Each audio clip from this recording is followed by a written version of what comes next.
Well, I guess I'm going to start the call since today's our last one, and we'll let people join in, but I'm oftentimes the last one, there's a little bit less people, which is not a problem. We can dive deeper in the conversation jointly. So today's conversation, I think, is a pretty interesting one and really requires everyone to really kind of give their own input about creating your own token. And first, before starting this, I'd like to have people just tell me what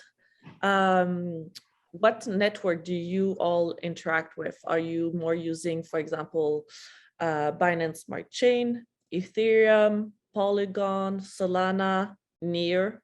So I'd be curious to hear a bit about your own personal experience on the blockchain, if any. The mic is yours. If nobody else says something, I'm using Ethereum a lot, paying lots of gas fees, so much money, and yeah, but I'm kind of stuck to it. Thanks for sharing, Philip. Yeah, in my case, it's also Ethereum, but also Solana, which is a little bit cheaper. I used once on OpenSea, I mint one token, so non-fungible token, and I used Polygon on OpenSea. Therefore, I was managed, or I could manage it without fees completely. But if I would use Ethereum, I think that would cost much more as a zero. Yes. Sorry, can I just step in? Philip, I didn't hear what word you just said when you said something fees. Gas fees. Gas, thanks. Which are called also transaction fees, right? And there's another term that you may hear, which is often used, which people are less comfortable with, is GUE. So the amount of GUE you set up for your transaction fee will impact your transaction fee and will impact the speed of your transaction. And certain wallet will let you know that if you put a GUE, GWEI, too low, your transaction will fail or it will stay pending forever and never go through, or go through at a very, very, very slow rate. But typically, if too slow equals failing. So you will hear that come up often. People will say, oh, my transaction failed, or my transaction is stuck. And perhaps the support person or the core team will say, well, maybe try with a higher GUE. That's a common thing that will come up. Great, thank you. I use, personally, I am using way too many chains at the same time. And it gets a lot, and you get to, well, it's good because you get comfortable with jumping from one chain to another, which is something that I would highly recommend to everybody just for blockchain usability, as every blockchain and network has its own value to the users and its own community, to get comfortable. As this year, a big boom of technological advancement is cross-chain solutions. So it's how to bridge from one network to another. So how to bridge from Ethereum to Solana, Solana to Polygon, and vice versa. Getting comfortable with these kinds of transactions. It's a process the first time you do it, but it's a very good security measures that I would say in a way to get comfortable with, just in case that there is a liability on one and you need to move to another network, or simply because you're on Ethereum and at this point you're frustrated that the gas fees are too high until L2 and the fork happens for a cheaper gas fees, you decide to move completely to another chain. So getting comfortable to move between them is really what, at the moment, every protocol is integrating into their protocols, into their projects, is to have those bridges already integrated. So that's a good moving forward. But enough about this. I am curious to hear about the homework of this week, because I think it's a pretty cool one, and giving your perspective on it. So study gang assignment was your own token. And it was to create your own token and what it would look like. How would you do the fundraise? Would you do an ICO or crowdfunding, a private sale first, or directly go public? Does somebody want to venture on this? And also give the name of what your token would be or what your project would be. Why not? And what it would be used for. I know I'm asking you a lot. I'll make a stab at it. Thank you. So, so my business is teaching women about investing and about preparing for the future. A lot of it has to do with mindset, and then actual mechanics and how you actually think about investing. And so, of course, the whole crypto space is just one element of what I teach. But as I've been going through the course, I've been thinking that it would be on the back end of my course, I want to have women join into a foundation where they can get access to money, that they can now do something with it now that they know how to do it, and to start businesses of their own and sort of just make it larger than just an education program. And so creating a token around that where they come in, they come into the program and then raise money for themselves through the foundation using the token-based system is something I've started to be thinking about. I had started thinking about doing a foundation. I'd looked at the old world and it's very structured and lots of rules and lots of bureaucracy and all that stuff. And so I had sort of put it on the back burner, and I hadn't really thought of doing it here until our private group was talking about it. And one of the people in the group actually does a token-based thing for women's businesses. And I thought, oh, I could see layering through that and bringing my business in through that platform and then just expanding it out from there and doing a foundation that way. So I'm just starting to think about that. The company name is Wealthy Wise Women, so we'd probably call them Wise Tokens. I suspect there would have to be, I'm sure that that's a word that's been well used. So either a twist on the letters or something to that effect. But yeah, so that's where I've started thinking. Susan, this sounds really cool. But can you explore more? So you're also working on a blockchain, yeah? Or you know, this technical background. So how you imagine to create this token? So what you really wanted to do, and then yeah. Well, every token has a utility just by its creation, right? It's first of all, it's already an investment in shares. You could look at it for people. So that's your first utility of it. Right. So then by it growing and having more people buying into it, that's really first basis of having a token utility. You have people who chime in, who believe in the project, they buy in, and that grows the value of the token as well. So that grows the share value on the market. And which platform? But exactly. You still, good question. Which network? Yeah, a network. Okay. So I mean, platform is network. Okay. Yeah. I just couldn't understand why the people call blockchain also as a network, but okay. Mm-hmm. So, well, just to answer that, Olga, blockchain is the name of the technology, what would be equivalent to that, like social media.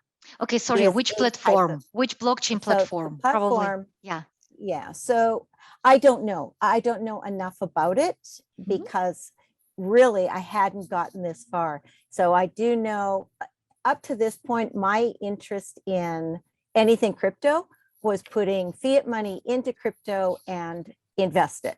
Yeah. And even as far as teaching, I've only treated it as investment in other projects. So this idea of creating my own project and actually becoming an operator or user of the platform is sort of the next step. And I really haven't gotten there. I haven't started doing anything with it. Although this whole unit Masters has been really exciting to show that you don't just have to convert your old money. I'm a cynic, so get money out of fiat world and into anywhere else is sort of what I teach. Is I don't care if you're buying land, or I don't care what you're buying, but get it out of cash. So crypto is just one of the places where you go. And so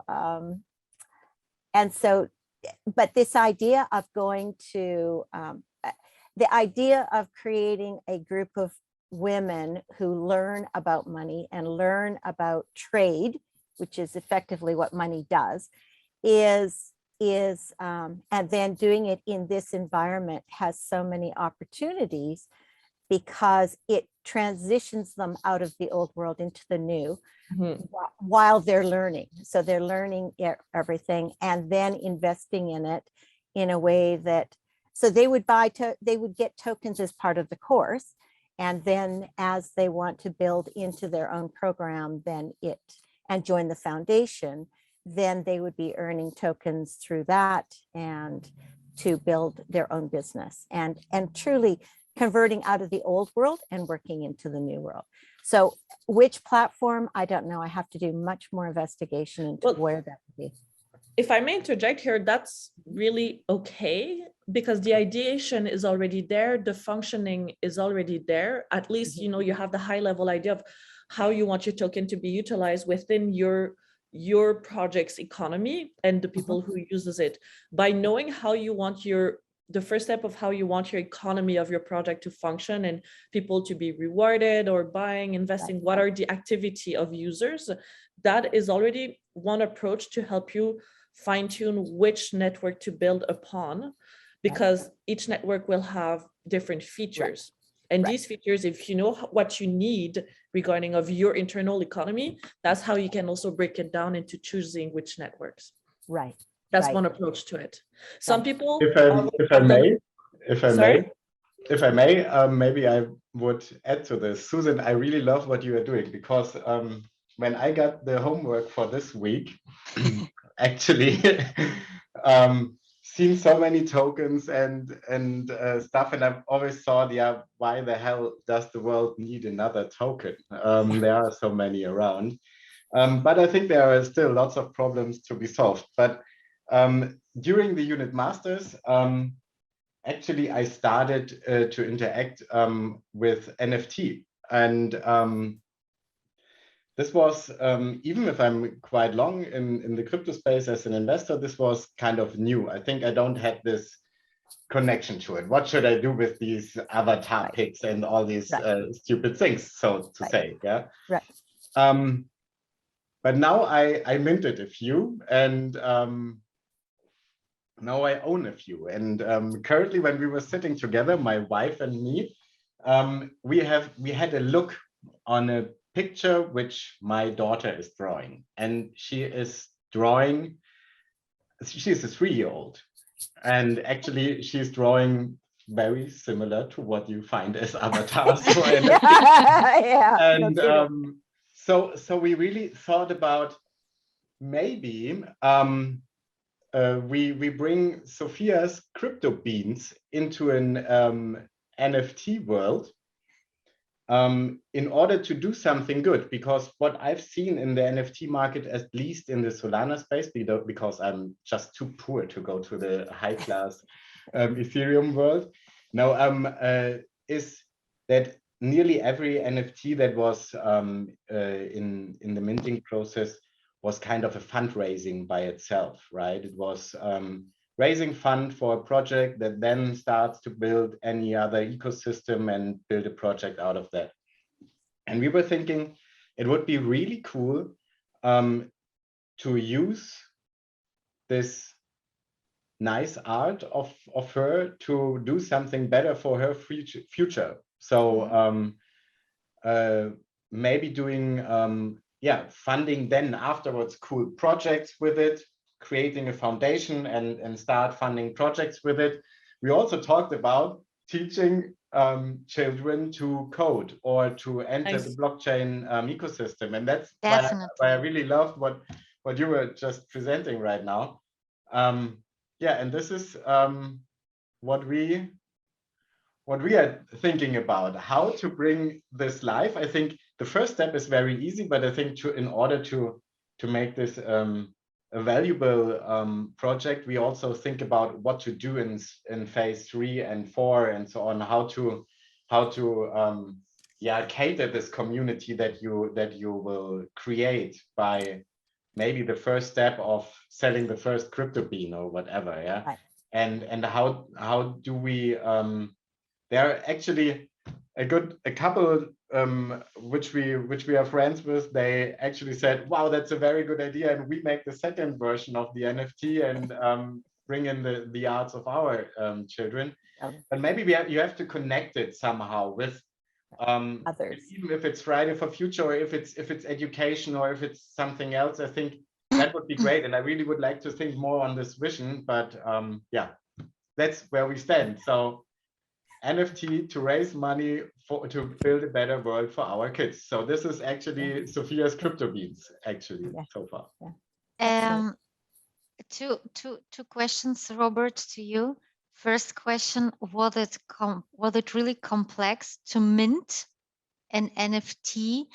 Was it NFT? Was it non-fungible, or was it fungible token? What you did, Solana, I think you mentioned, no?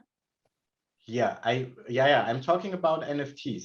Yeah. NFT. Okay, so you did NFT. Okay, because the topic also of today was it could be also normal token, no? You could also go for normal. So, okay, so therefore I'm just asking. Sorry. Sorry. No worries. So we were thinking about creating an NFT, which is usually one of these art picks or art elements, which might have based on. But you did it on OpenSea? No. No. So OpenSea would be available on Ethereum and Polygon. I think Polygon, right, which is the layer 2. And Solana is also offering a lot of NFT arts, and that's for the poor guys like me, actually, to go for Solana and see what's happening there. I think it's also meant to be a little bit more for the gamers, for the NFT gaming environment.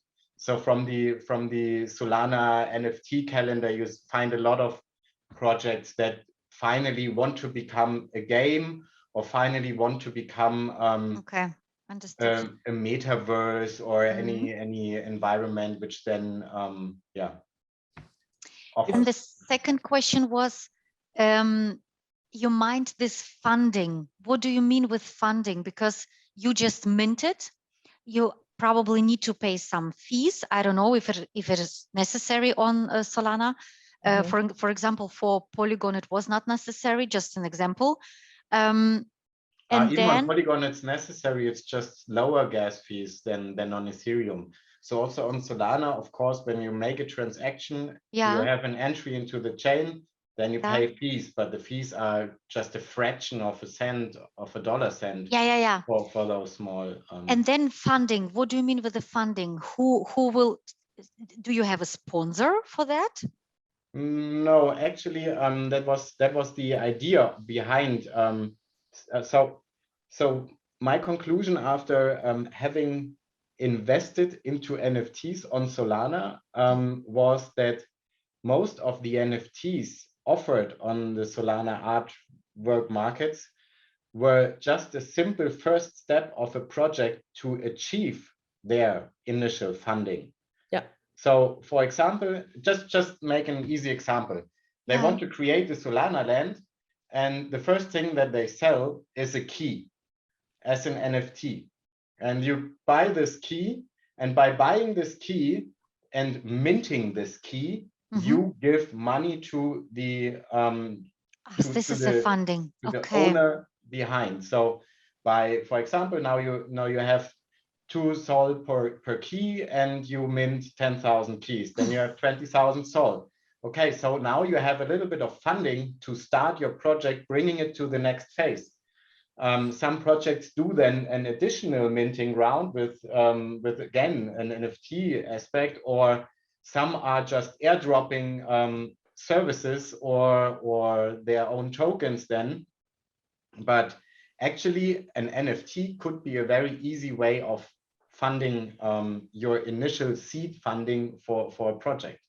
Okay, I'm agree, but you actually need the persons who would like to buy your NFT. Well, that goes, no, that's okay, but that goes with any projects. You have to do your marketing and you have to reach to your community.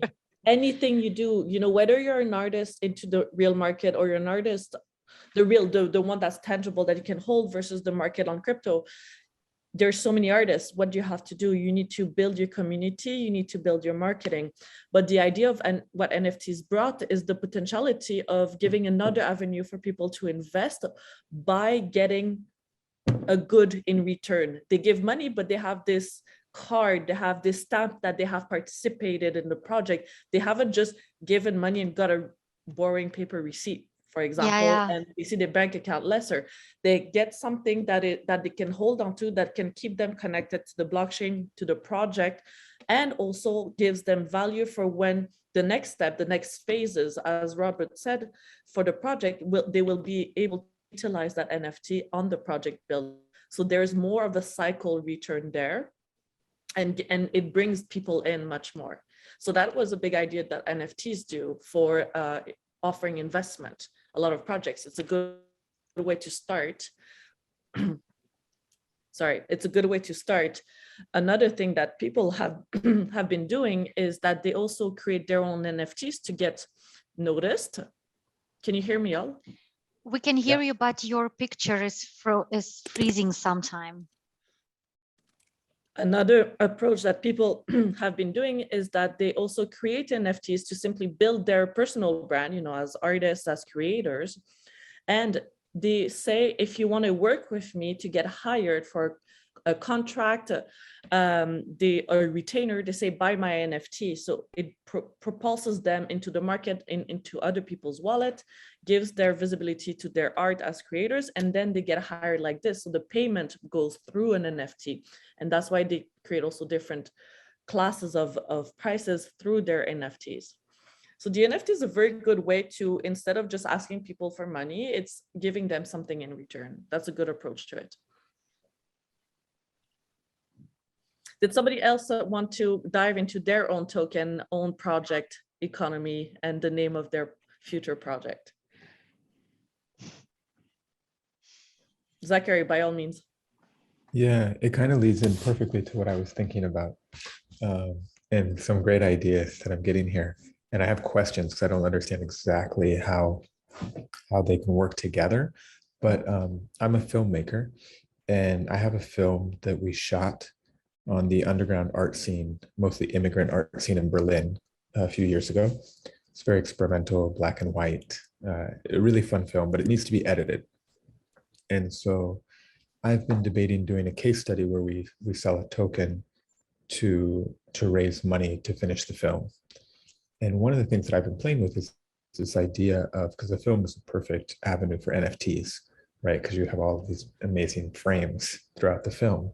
And so, and the other reason I've wanted to be creative about what we give to the investor is because films rarely make money, especially hybrid documentaries, right?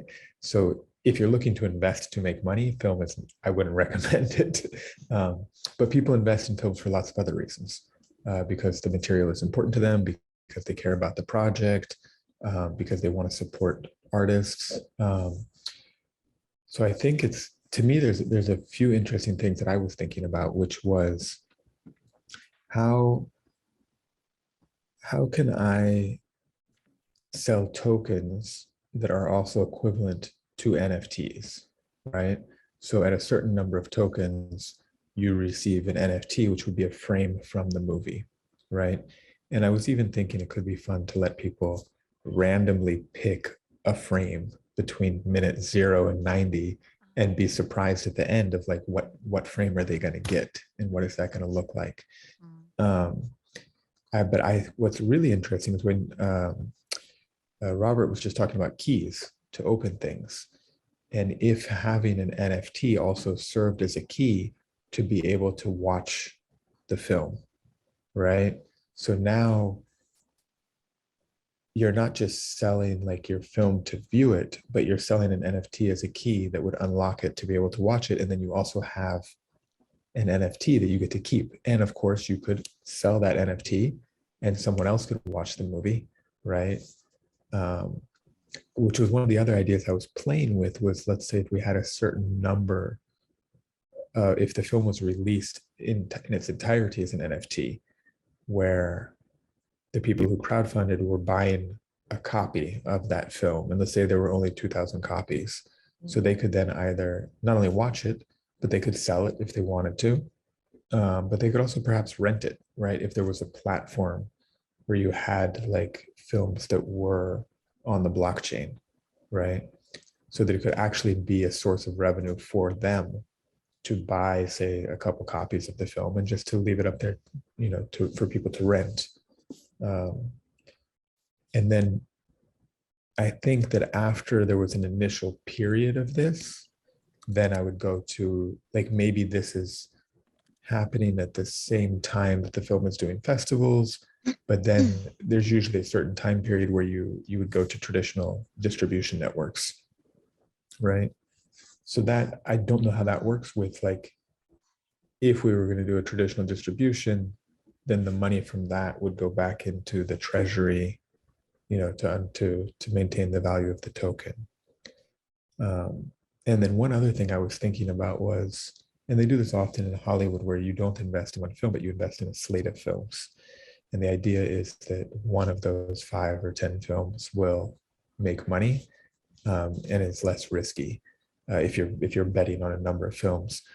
So in terms of a token, I thought, you know, maybe it's, and again, I'm not sure how it would work, but maybe it's better to invest in, say, like a production company that has the ability to make over the next years more films, which might be a better support for that token than an individual film that would get made, get sold, and then kind of what happens after that, what happens with the tokens.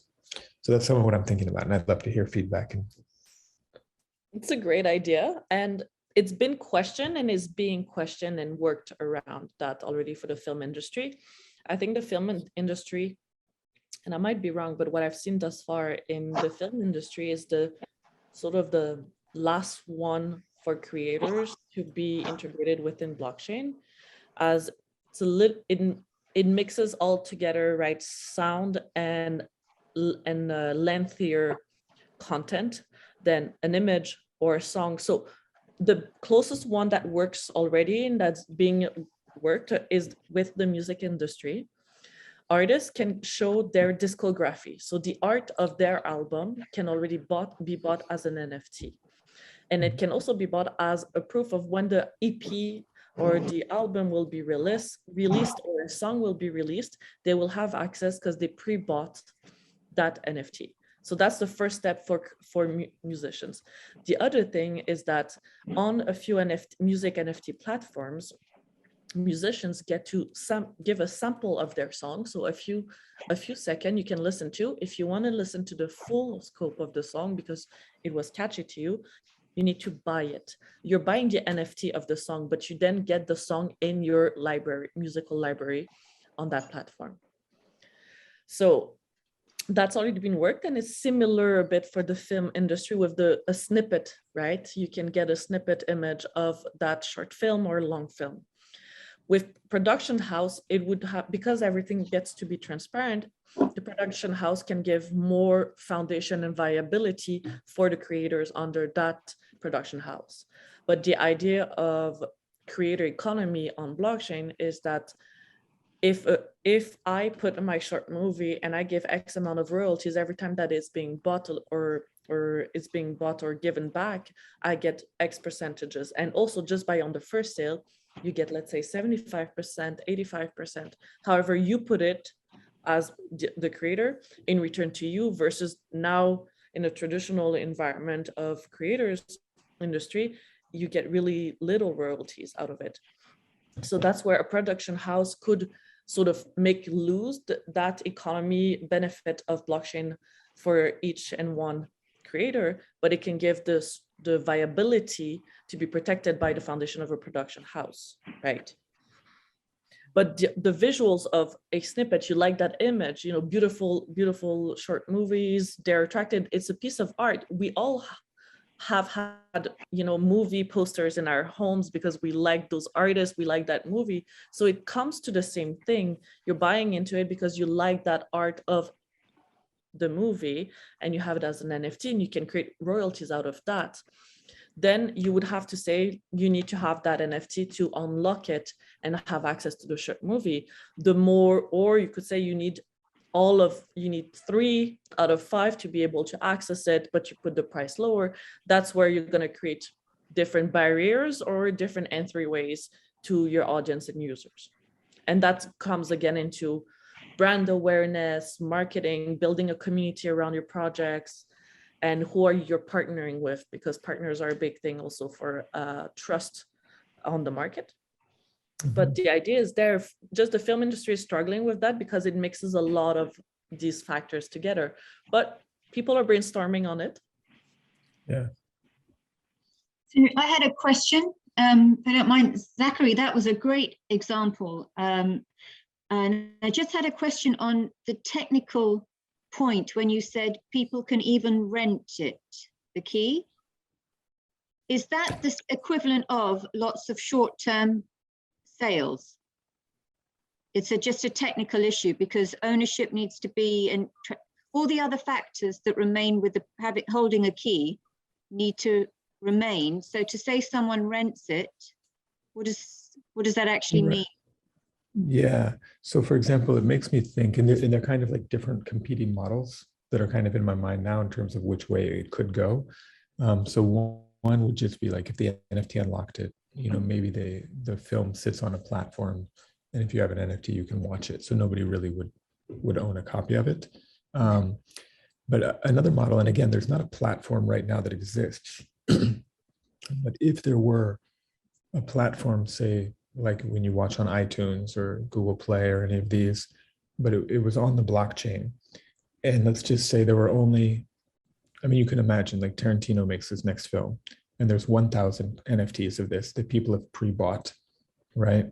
And on this platform, they could either sell their film. So for example, there may be lots of people, there'd probably be a high demand of people that wanted to watch Tarantino's film, but if there's only 1,000 copies, like I have my copy and I watch it, I could put it on this site for sale. And there's probably going to be a waiting list of people, you know, that as soon as a copy comes up, I want to buy it. Or maybe there's an auction site and whoever wants to pay the most. So in the beginning, the movie may be very expensive. And then over time, it would get cheaper. But there could also be people that say, well, I'm going to rent it. And I wonder if it's the filmmaker that decides what those prices are. But the idea would be like when I go on iTunes, I rent a copy. Right now, there's unlimited amounts. But what if there weren't? What if there were only 1,000 copies? And so I rent it for, say, a week. So other people are waiting for that rental to come back to then be able to rent it, right? So that the person who bought it, if they're renting it, say, for $3, and if 100 people rent it, then, and because it's an NFT, it's not like they can all rent it at the same time. Right, then they would actually it would become a source of revenue for them, and also for the filmmaker, because you would have a cut that would be going, you know, a percentage that would be going to them and a percentage going back to the filmmaker, which is exactly what iTunes does now, right? If I have a film on there, they take 50%, and then my distributor is going to take 50%, so I end up like 25 cents on the dollar, right? If I'm lucky. From technical perspective, I like the comparison from Fauve. She wrote it in a chat to staking, because I'm actually also thinking about it. You cannot, because NFTs in your wallet and you owner. And if you stake it, you are still owner, but you cannot, it is some kind of frozen on your wallet. You cannot do nothing with that. So I think, yeah, Fauve, did I? Exactly. Okay. It's exactly that. Olga, really well said. The process, the idea of renting is the same thing as staking, because let's say you stake your assets, right? You have a protocol you believe into, you have a lot of their tokens, and they offer staking. But when you stake, you don't have access to your funds. And each protocol will give different locking period depending on the amount that you stake. If you stake a really small amount, your locking period can be longer or shorter, and you have different variation. The more you stake, the longer it'll be locked in, and you'll be able to unlock, but partially, because it's also, you're creating a basket for them to be able to utilize as well and generate revenue. But by locking and removing your access to your token, by still staying an owner of them, you're rewarded for participating in the protocol with a percentage of what you're giving with the time frame you're giving it at. The idea of staking comes back to the similar point of back then video clubs. You go to the video club, you want to watch this movie, but everybody rented all the 6 copies in that video club office. You have to wait. They tell you when it'll be back. You have to come back that day to go and get it and get your own VHS or your own DVD of that one from that venue. Should probably reset.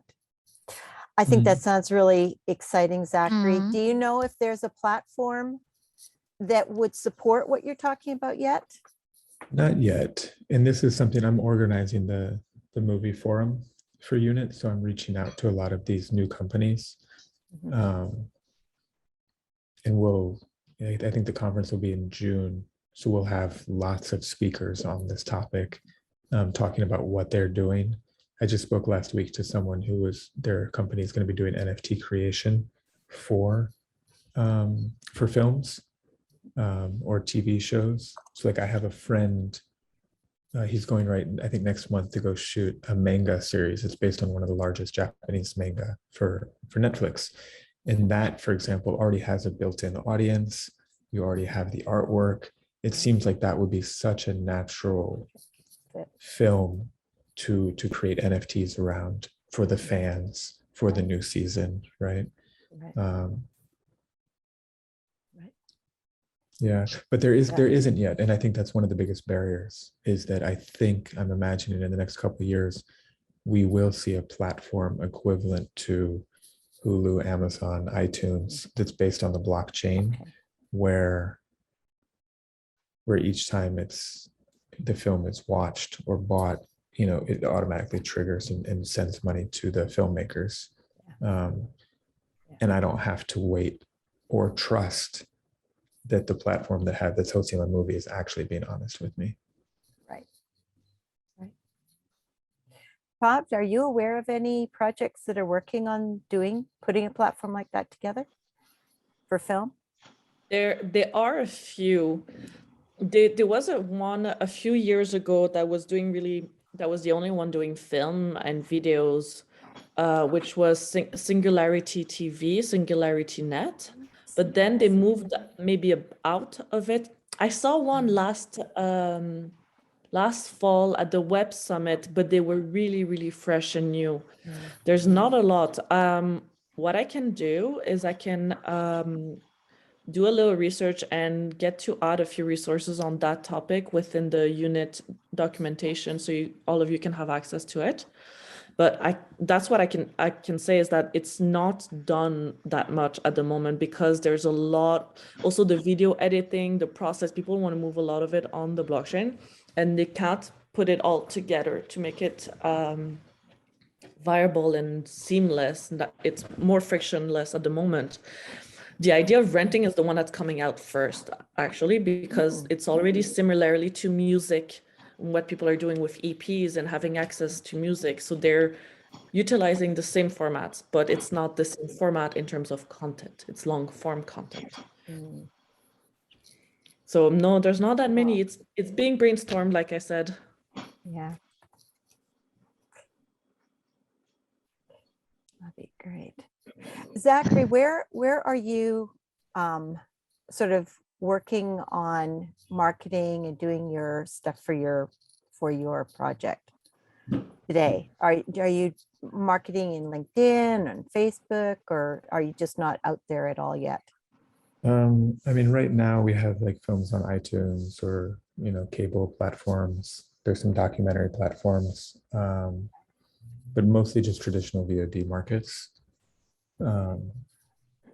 Yeah, I was going to say, I just put into the chat a new film called Zero Contact with, I think, Anthony Hopkins and I forget who else, but it's that one is planning to be released onto a new NFT platform, Cool. Vuele. So there's definitely people. It's starting. I haven't imagined within the next year we'll start to hear more about it. Awesome. Well, Yeah.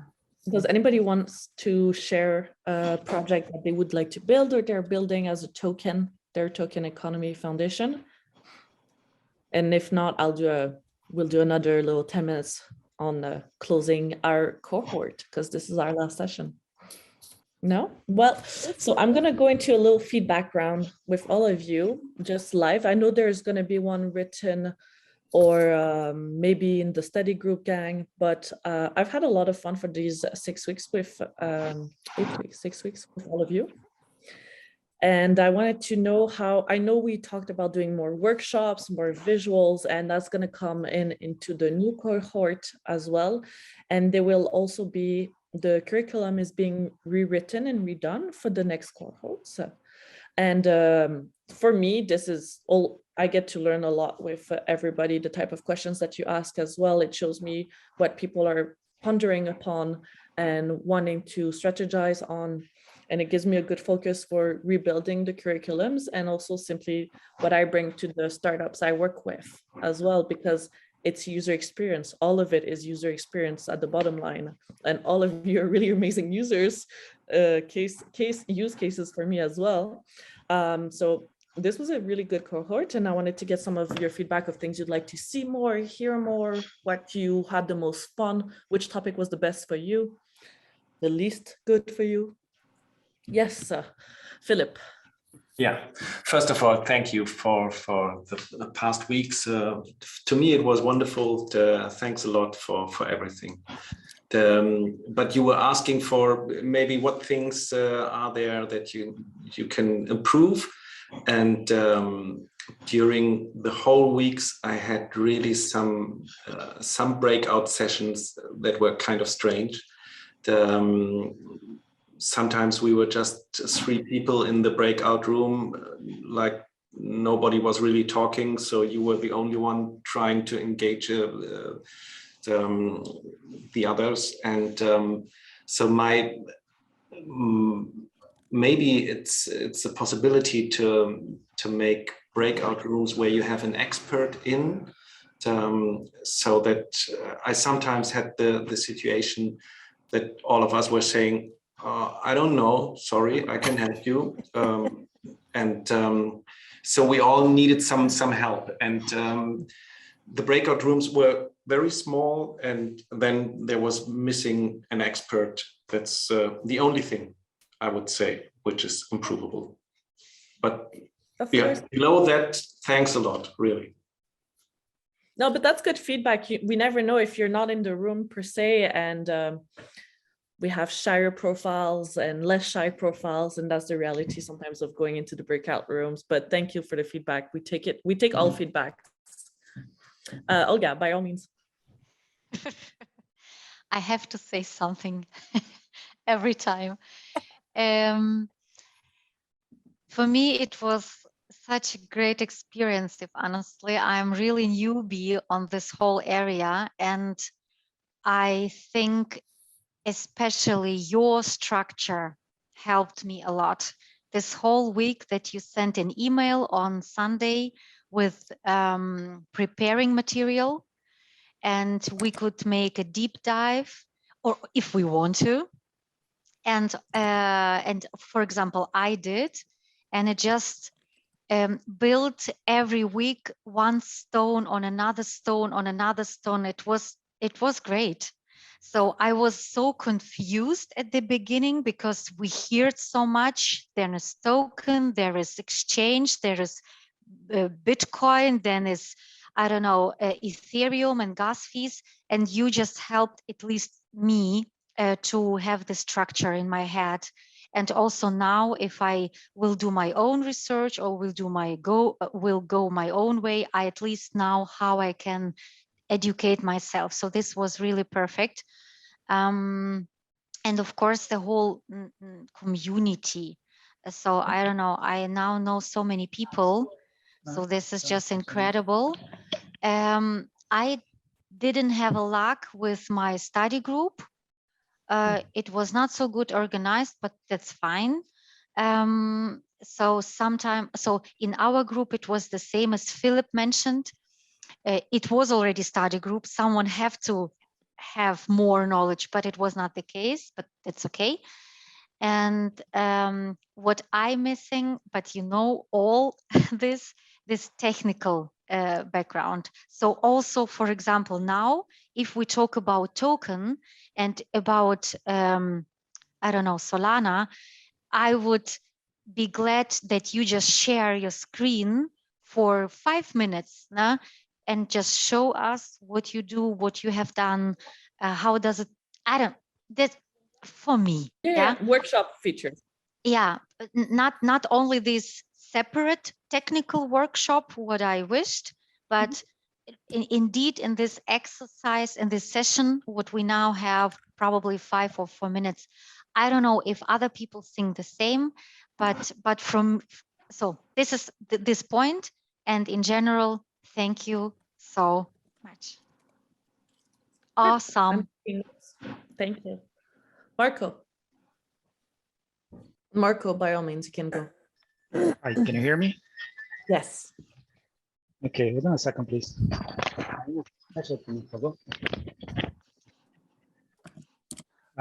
So first of all, very good to be here and know everybody. It's good to have all different types of people in the same room. So it's great to have Olga asking questions and clarifying with on her questions every week. Olga, thank you very much. That was great. A lot of questions that a lot of people want to make, and you had the courage to step yourself in and put this in front of everybody. So that helps a lot. Bring more Olgas to the groups.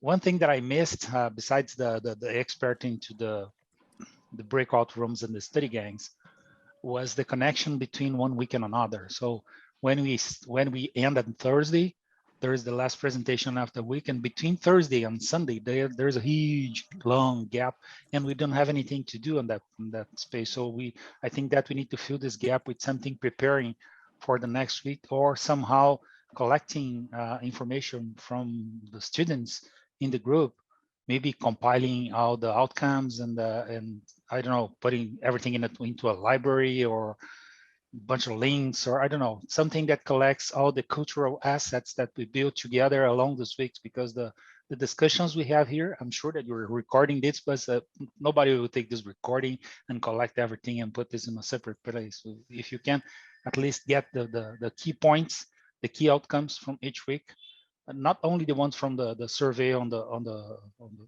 weekly survey that we put, but somehow we have an activity between Thursday and Sunday that can stimulate people to contribute to a knowledge base within the event. Okay, that's good feedback. The idea is that we also don't want to overwhelm every participant on top of their work, personal life, and be like, here's everything to do every day. But the feedback is factual also. All these recordings are accessible, by the way, to all of you after every week. So you can come back to these that we record. Yeah. But key points from each class can definitely be something to be pulled out and shared. Yeah, one thing that we used in a previous course that I participated in was we had like a Google Sheet and several tabs. So useful links and quick tips and things like that. So people are collecting all the comments and things on that same spreadsheet. Everybody had access to that. At the end of the course, we had a complete library of everything that was covered and good ideas that came up to the minds. And I know, so the contact of everyone. So everything in a single spot. Sure, thank you. Thank you. Patrice, Lisa, you had your hand raised. And then Patricia.